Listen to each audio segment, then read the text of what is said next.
Guys welcome to my YouTube channel. And trailer అయితే Mahakali trailer అయితే చూసారు కదా. So Prashanth Varma cinematic universe నుంచి ట్రైలర్ అయితే రావడం అయితే జరిగింది.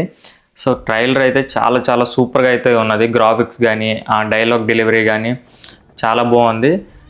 చాలా ఎక్కువ గ్యాప్ తీసుకున్నారు హనుమాన్ రిలీజ్ తర్వాత. హనుమాన్ తర్వాత ప్రతి సంవత్సరం పండగకి ఒక రిలీజ్ అయితే ఉంటుంది. అంటే ప్రీవియస్ నుంచి ప్రతి సంవత్సరం ఒక సూపర్ హీరో మూవీ అయితే ఉంటుందని అనుకున్నాము, కానీ కుదరలేదు.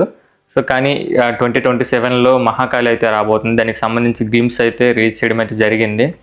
సో ఇందులో కూడా సేమ్ హనుమాన్లో తేజ సజ్జకి ఎలా అయితే పవర్స్ అయితే రావడం అయితే జరిగిందో, సో మహాకాళిలో కూడా ఒక చైల్డ్కి లేదంటే మనకి ఎవరైతే లీడ్ రోల్ చేస్తారో లేడీకి అయితే అమ్మవారి పవర్స్ అయితే రావడం అయితే జరుగుతుంది. సో దానికి సంబంధించి హింట్స్ కూడా గ్లిమ్స్లో అయితే ఇచ్చారు.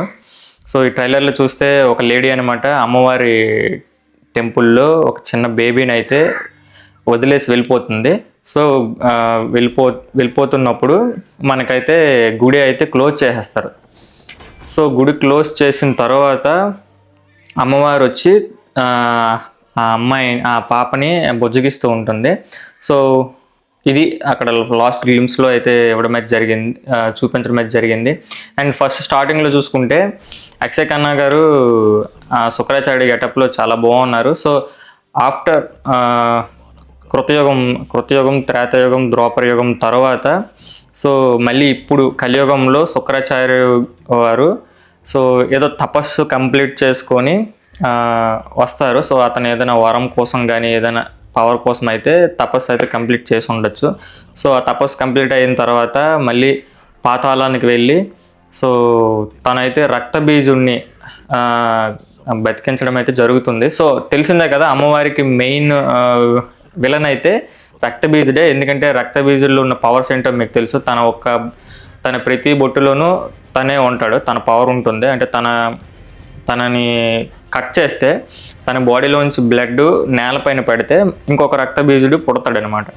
సో ఇది రక్తబీజుడి యొక్క స్టోరీ. సో రక్తబీజుడిని అయితే అమ్మవారు కాళీమాత అవతారంలో వచ్చి తన నాలిక పైన పెట్టి రక్తబీజుడు అంటే తన రక్తాన్ని నేలపై పడకుండా తన నాలిక పైన పెట్టి సంహరిస్తుంది. సో మోస్ట్లీ మహాకాళి అని పెట్టారు కాబట్టి సో విలన్ అయితే మోస్ట్లీ రక్తబీజుడు అయితే ఉండొచ్చు. రక్తబీజుడే కాదు, హనుమాన్ మూవీలో కూడా చూపించారు మనకి చాలామంది రాక్షసులు అయితే మేల్కొన్నారని. సో ఈ మూవీకి నేను రక్తబీజుడు అనుకుంటున్నా. సో మిగతా పీవీసీ సినిమాటిక్ యూనివర్స్కి డిఫరెంట్ విలన్స్ అయితే ఉండొచ్చు. సో ఈ సినిమాలో అయితే హనుమాన్ రెఫరెన్సెస్ అయితే ఉన్నాయి. ఎలా అంటే ఇప్పుడు మనకి సముద్రగాని గారిని కూడా చూపించారు. హనుమాన్లో సముద్రగాని గారు మనకి విభీషణుడు క్యారెక్టర్ అయితే చేశారు. సో ఈ మూవీలో సముద్రగాని గారిని ఒక స్ప్లిట్ సెకండ్లో అయితే చూపించడం అయితే జరిగింది. సో మోస్ట్లీ ఇందులో చిన్న గ్లిమ్స్ అయినా చాలా చాలా డీటెయిల్స్ అయితే ఉన్నాయి. డీటెయిల్స్ అయితే నాకు చాలా బాగా నచ్చాయి. సో విజువల్ క్వాలిటీ కూడా చాలా చాలా బాగుంది. మూవీ కంప్లీట్ ట్రైలరు అండ్ థియేటర్లోకి వచ్చేసరికి ఎలా ఉంటుందో చూడాలి మరి. సో గ్లిమ్స్ అయితే చాలా బాగున్నాయి. అండ్ టైం టేకింగ్ తీసుకున్న మంచి స్టోరీ రైట్ చేసి సో సినిమాని తీసుకొస్తారని ఎక్స్పెక్ట్ చేస్తున్నా. సో నాకు చాలా బాగా నచ్చాయి గ్లిమ్స్. మీకు ఎలా నచ్చాయో కామెంట్ సెక్షన్లో కామెంట్ చెప్పండి. అండ్ మీ ఫ్రెండ్స్ అందరికైతే షేర్ చేయండి గైస్.